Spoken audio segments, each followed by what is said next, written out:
Aku tidak pernah pada bila-bila masa mengetahui secara khusus atau sebaliknya bahawa dana sebanyak 42 juta itu datangnya daripada syarikat SRC secara langsung atau tidak langsung.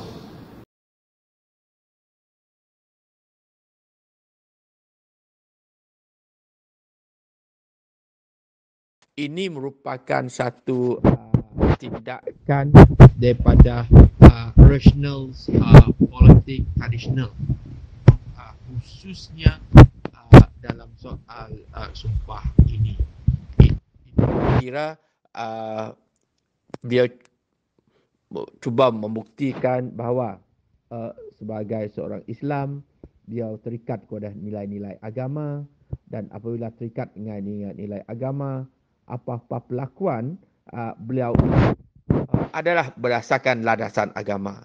Dengan tindakan dalam sosiologi dipanggil tindakan social traditional ini, maknanya menggunakan sumpah laknat ini untuk menunjukkan bahawa sebagai orang yang mempunyai pegangan agama, beliau tak mungkin melakukan perkara yang terkutuk tersebut.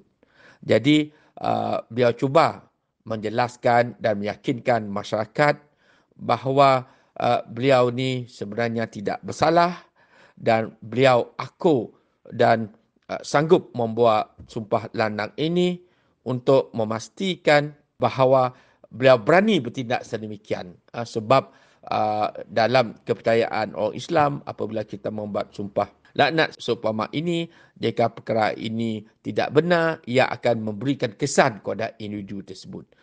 Justru bosku ataupun Datuk Seri Najib ini menunjukkan tindakan ini adalah tindakan berani, tindakan atas dasar prinsip yang beliau percaya beliau tidak bersalah.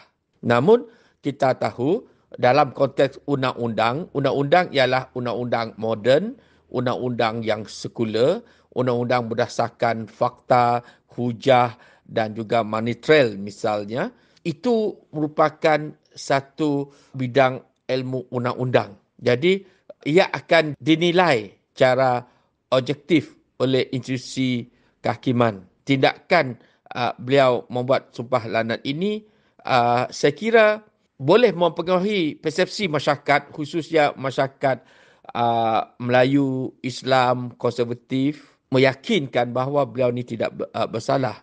Namun di kalangan masyarakat yang bukan kelompok tersebut agak sukar mempengaruhi persepsi masyarakat tentang kes SRC beliau. Jadi dalam konteks ini ia terpecah kepada beberapa golongan. Satu, kalangan pengundi ataupun penyokong konservatif beliau yang yakin beliau tidak bersalah.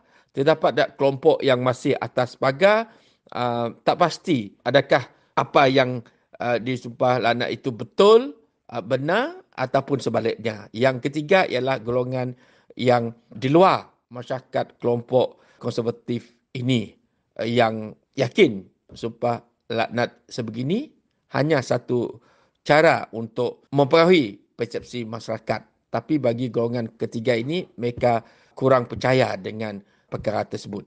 Jadi itulah tiga kelompok dari segi pandangan, pemikiran, budaya politik dan tafsiran dan persepsi mereka terhadap sumpah laknat yang dilakukan oleh Datuk Seri Najib Razak ini. Melalui sumpah ini, Datuk Seri Najib Nur Razak mungkin ingin menunjukkan kepada rakyat umumnya bahawa beliau adalah benar-benar tidak bersalah dan meminta supaya rakyat memberi ruang kepercayaan kepada beliau yang akhirnya mengambil sumpah seperti ini. Walau bagaimanapun dalam konteks institusi keadilan di negara kita Malaysia, sumpah bukanlah satu perkara yang boleh membebaskan Datuk Seri Najib daripada tuduhan dan hukuman yang telah diputuskan kepada beliau di Mahkamah Tinggi. Sumpah hanyalah satu ekspresi yang bersifat peribadi yang menghubung antara seorang dengan seorang yang lain sahaja. Tetapi sumpah ini tidak mampu untuk mengubah keadaan yang sudah berlaku yang sudah diputuskan. Misalnya di Mahkamah Tinggi telah diputuskan beliau bersalah, dan demikian juga di Mahkamah Rayuan. Dan bakal keputusan ini dibuat di Mahkamah Persekutuan esok hari. Dan saya berfikir bahawa sumpah Datuk Seri Najib di Masjid Kampung Baru ini tidak akan dapat mengubah persepsi masyarakat terhadap kes beliau. Dan jika ada pun yang terkesan hanyalah penyokong-penyokong beliau yang terdiri daripada ahli-ahli UMNO dan juga mereka yang bersimpati secara peribadi. Tetapi secara keseluruhannya, rakyat Malaysia tidak akan terkesan kerana aktiviti melakukan sumpah ini dilakukan oleh banyak ahli-ahli politik. Bukan Datuk Seri Najib saja, malah pernah dilakukan oleh beberapa tokoh-tokoh yang lain. Dan ia tidak apa mengubah persepsi dan juga persepsi, malah mungkin memberi persepsi yang lebih negatif terhadap usaha beliau untuk membersihkan dirinya melalui kaedah bersumpah di masjid seperti yang dilakukannya semalam.